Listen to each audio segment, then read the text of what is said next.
Hello, viewers. Welcome to Forethought. Today, we have with us Dr. Niranjan Hiranandani, co founder and managing director of Hiranandani Group. Established in 1978, it is one of the most prestigious real estate developers based in Mumbai, with the vision of creating a new India with self sufficient and enduring townships. Every activity, be it in real estate, education, healthcare, hospitality, leisure, or entertainment, has steadily focused on creating a better experience in every aspect of life. The group is primarily focused with quality, commitment towards customers, reliability, and excellence in architecture. They're here to give an experience of a lifetime to every family through infrastructure that is synonymous with supreme quality, beauty, and longevity. So I give the stage to Dr. Niranjan. Hello, everybody. It's glad to meet all of you on this VC and hope I will be able to communicate a few thoughts. But the best in me always comes out in the question answers. So I'm actually looking forward to the Q&A session as the main thing in terms of learning, because that's what I get excited about. So anyway, since you want to know a story, here it is for you. I'm a first generation businessman. I'm a chartered accountant by qualification. I got into the real estate business long time ago, almost for 38, 35, 40 years ago.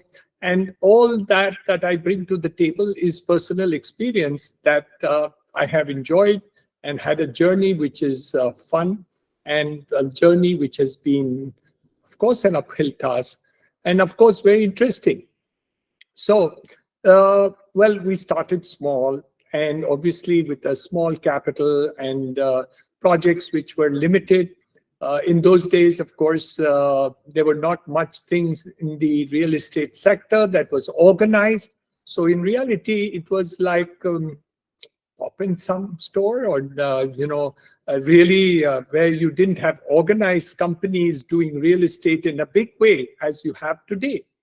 But as the story goes, I learned on the way of doing the business of business, getting ideas from places in India, outside India, researching a lot of projects, finding out what really will be worth it.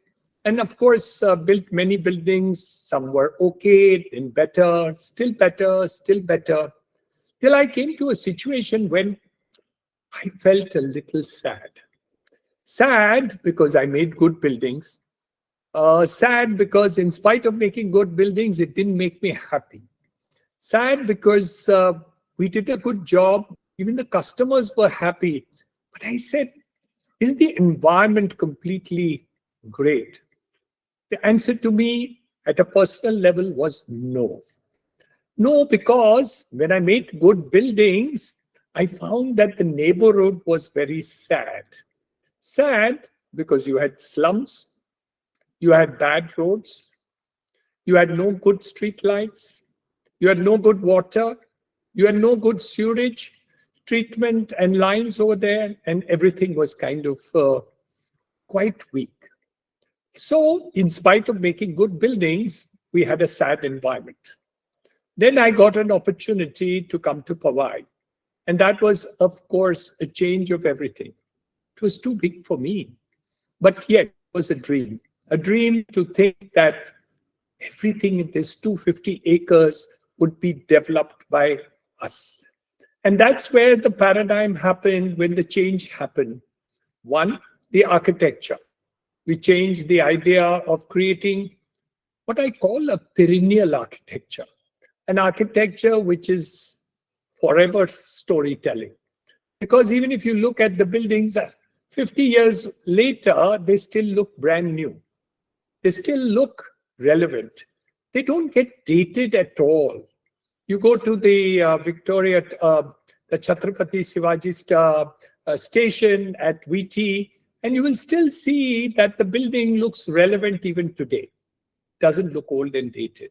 Similarly, the township we wanted to create was such that it doesn't look old and dated at any point of time. This was one. The second, of course, was to see that the infrastructure was beautiful.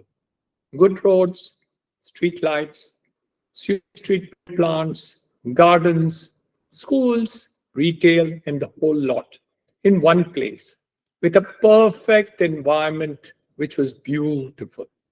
And everything made there was done by us, whether it was the school, the hospital, the retail, the commercial, the IT, residential, of course, and all the other things added on to it. We created a quality of life second to none. And that is the history of Hiranandani Gardens. And that is what made a paradigm happen in the city or suburbs of Mumbai. And of course, the rest is history. Whatever is there is known to one and all and extremely beautiful. So I relish and cherish a dream come true, down from the idea concept to the execution to each and every aspect of it, which actually told a big story of a creation which is second to none in the country. So we are very happy today that I am here to discuss with you about all the dreams that I have, the execution of these dreams, construction, development of quality of the buildings, making things economically viable, creating things of excellence, adding schools, great schools, creating hospitals, fantastic hospitals, creating retail centers, creating IT parks, which have more than 250 multinationals operating from there. So each and every one is a creation which is beautiful and perennial. So all in all, enjoyed the journey, of course, with its ups and downs, difficulties, travails, and stories of all the things. Was never a smooth story. Of course, with economics going up and down at times, demand coming down, demand going up. And of course, the history, of course, says that we were eminently successful. So all in all, happy situation, having thousands, tens of thousands of satisfied people living in the complex, tens of thousands of people working in the complex, very happy and satisfied. So all in all, something which is there becomes a part of the history. No, not history, geography of Mumbai. So that is the change which has happened, and I'm looking forward to many more. So that is followed by the Hiranandani estate in Thane, the all the other projects that we have in the future, the Hiranandani parks in Chennai that we are doing, and the Hiranandani Fortune City in Panvel. Each one of them bigger than the first. 250 acres in Powai, 350 acres in Thane, 500 acres in Panvel, 380 acres in Chennai. So all in all, keeping on growing, making happy people, living happily, working happily, all happy, happy. So lots of things to say, but I'd rather have it as a question answers rather than me giving this monologue. So, sir, one of the questions that came in was, as a developer with a focus on sustainable and inclusive urban development, what is something that you'd like to advise upcoming architects and real estate developers to keep in mind for creating vibrant, livable communities within a rapidly growing city like Mumbai? Sustainability is all about good life, good environment, keeping green, seeing that the maintainability of buildings are there. And now, of course, you know, as architects, the green building concept, energy saving, being able to make buildings which are energy sustainable, recycling plants, recycling of sewage water, bringing down efficiencies in order that the cost of energy comes down. We've made now 2 platinum rated buildings in Powai. These are 10 to 12% more expensive than our regular buildings. So their cost is more. But the story goes that it's actually very, very viable because we recovered the entire additional cost in 4 years. And after that, it's just profit. So the capital expenditure, which is extra for making sustainable buildings, energy effective buildings, actually bring about a positive story because you recover the cost, because you are energy saving in the building, and then it's just profit all the rest of the time. So many times people say a green building is more costly. The answer is it is, but it is a viable expense. So it is worthwhile investing into these buildings in order. Hence, architects require to do sustainability, thought processes, green buildings and ideas in order to do it, which also improve the quality of life of people. Greening, having more green spaces, open spaces in terms of it, and those are the sustainability aspects of it, which are now sometimes environmentally required to be under the environmental laws that you read to improve whatever you're doing. So all this and more is needed if we want our city to be cleaner, greener, better air than what it is. So the future is wonderful, and young architects like you should really benefit from learning from these ideas and implementing them on the ground. Since you know so much about this city development, I was wondering that uh, India is focusing more on expanding roads and infrastructure for cars, like flyovers. And do you think we should go in that direction, or we should go towards the direction of public transport, which is more sustainable? I mean, you've asked a very relevant question. Yes. It's a very important question. Cities must have public transport, and the more that is there. Fortunately for the Mumbai region, we used to have for 60 years, we had Western Railway, Central Railway, and Harbour Line. About 190 kilometers for the last 60 years.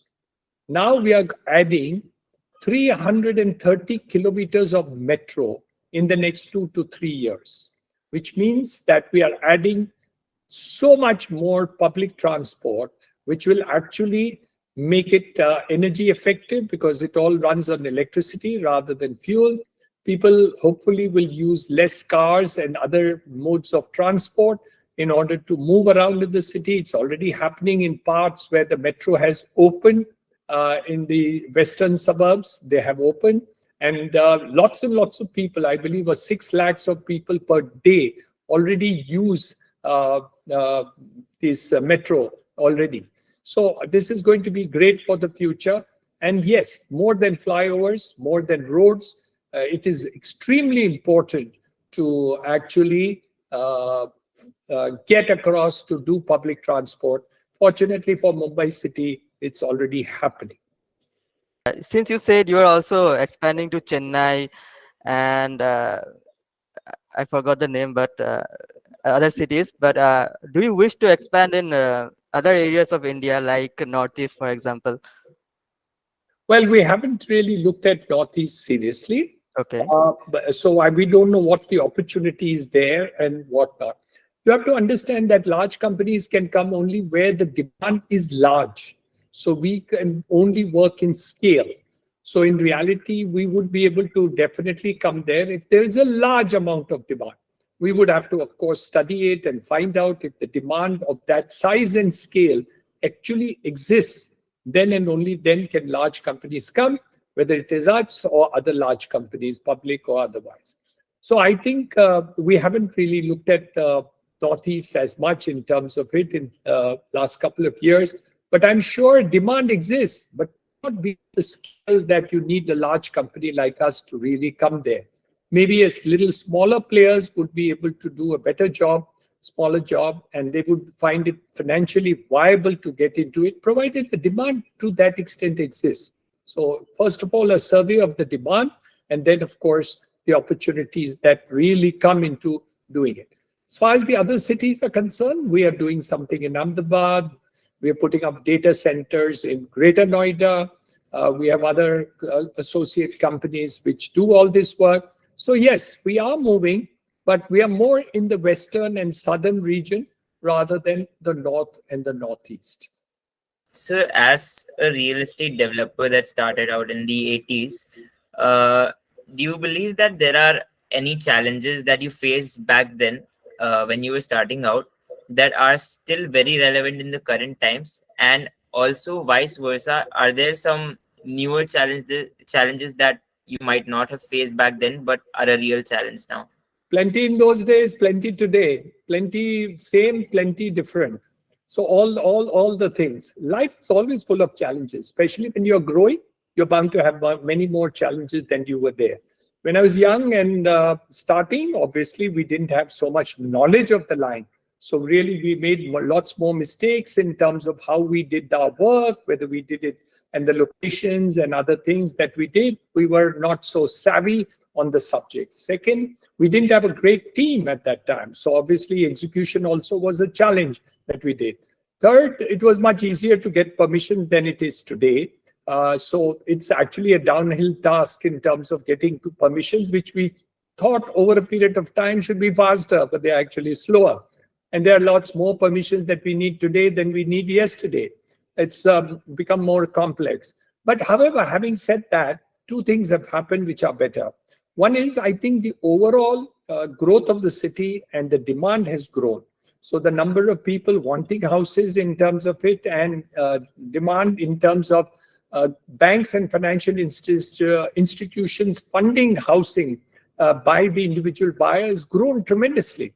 So there's a very positive story in terms of what has happened. So I think it's a great time today, much better than it used to be yesterday. But yes, there are problems even today, plenty. I mean, if I listed them, I could spend the whole day. So it's not easy to run a real estate business. But I mean, I guess we are all been managing it. So nothing much to complain about. I've done extremely well. So in spite of all the hurdles and problems that exist, we're still able to deliver goods to the end customer. And I'm happy about that. Thank you so much for that answer, sir. So when you go start a business or an investment in a new city, how do you bring the people together when you don't know the people in a different culture, for example? So we do a lot of market study for the places that we enter, whether in terms of availability of land, availability of finance, and for the type of housing. We do a study about the cost of land, properties, development, permissions, as well as cost of construction and the marketability and demand of the project. So we do all this study before, and if we find that the demand exists and there is a possibility of a margin to do the business of business, yes. But over a period of years, becoming much more competitive, which is good for the end customer. And more, we do find that the margins are coming down over a period of time. But that's fine, because ultimately you're getting better products, and obviously delivery of goods is much better in a competitive market which we work in, whether it's in the Mumbai region or in North or Northeast or Southeast, it doesn't matter where. It all is a question of the markets. And I think the markets have become very mature. The government has brought in the Real Estate Regulation Act, and all these together have created a different market completely. Thank you so much for your time. If there's any last words that you'd like to end this talk session with as a word of advice for the viewers of our community who are young architecture and planning students and possibly real estate developers. I think you need to learn. There is no end to learning, but you have to understand, you have to create concepts, you have to create vibrancy in the economy, you have to create sustainability, you have to see that the products which are made, people are happy about, they find it useful, they are endurable, durable, and they should be such that when people live in them, they're happy.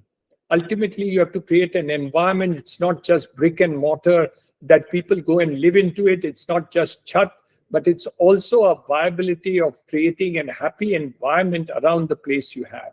Infrastructure is extremely important, but quality of the product should be top and all. So an architect must focus on his design, see the livability of the place, not make somebody said, somebody said, I'm an architect. So he said, oh, you make those live bed kitsch, those small ones which you do. And in reality, you have to understand that it may be a small apartment, but you have to design it in such a way that it should be livable well. Small things can be very important in the design in order to make the complex of life. So for instance, during the COVID times, I was asked to make designs of the next buildings which we did. So when we did the interiors, we did a change. We made the beds which could be rolled up or taken into the wall, and the room could be converted into an office. Now, this design became a big hit because people had to work from home, study from home, contact from home. So all that happened from home. But they didn't have an extra bedroom. They didn't have an extra room to work from. But, you know, they were on VC and they didn't want to show their room and bedroom. But all they had to do was to have a design wherein the bed went into and moved into the wall. So not very difficult to design, but at the same time, architects must keep all these issues in mind when they go for designing, whether it's the design of the building, the floor plan, or the interiors. You have to make it in such that it becomes livable and livable comfortably. Thank you so much for your time, sir. I know it's very valuable, and our community really appreciates all the effort put in by the Hiranandani team. Thank you so much, Tuti. Thank you, All the Namrata. all Thank the you, Have a sir. best. nice day.